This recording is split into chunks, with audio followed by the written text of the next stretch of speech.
Jésus sur terre, c'est que Dieu a voulu nous montrer à quel point il nous aime. En mourant sur une croix, Jésus, son Fils, a payé notre dette envers Dieu pour toutes les façons dont nous l'avons offensé par nos attitudes et nos actions, ou parce que nous voulons suivre notre propre chemin sans lui. Ces offenses, ou ce désir d'indépendance, nous coupent de toute relation avec Dieu, non seulement durant notre vie terrestre, mais aussi pour l'éternité. Seule la mort de Jésus nous permet d'être pardonnés et accueillis par Dieu comme un père accueille son enfant. C'est ainsi qu'il a souhaité nous montrer combien il nous aime. Peut-être tout ceci est très nouveau pour vous. Vous voulez un peu de temps pour y réfléchir, obtenir des réponses à certaines questions. Ou peut-être êtes-vous prêt maintenant à ouvrir votre cœur à Dieu? Si oui, dites-le lui simplement. Vous allez voir apparaître à l'écran un exemple de prière pour accueillir Jésus dans votre vie. Si vous êtes d'accord avec ces mots, dites-les à voix haute ou dans votre cœur, ou bien formulez une prière avec vos propres mots.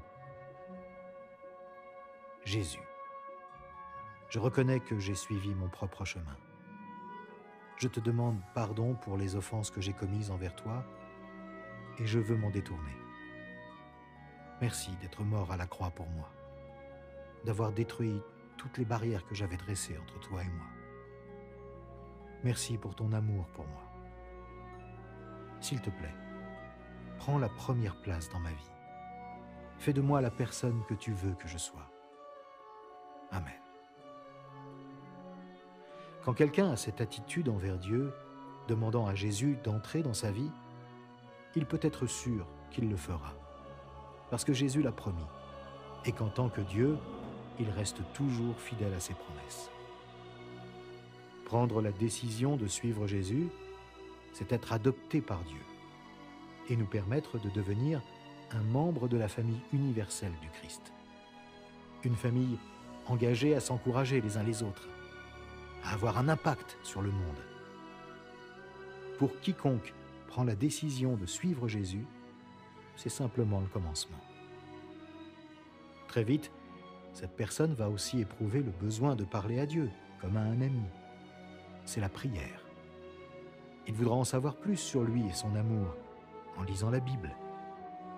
Il aura à cœur de se retrouver avec d'autres membres de la même famille et il voudra vivre comme Jésus lui demande, c'est-à-dire aimer Dieu et aimer son prochain comme soi-même.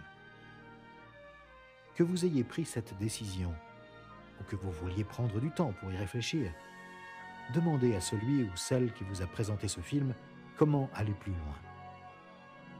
Finalement, rappelez-vous les promesses de Jésus pour ceux qui placent leur confiance en lui. Il a dit « Je ne vous laisserai jamais. Je ne vous abandonnerai jamais, sachez-le. Je vais être avec vous tous les jours jusqu'à la fin du monde. »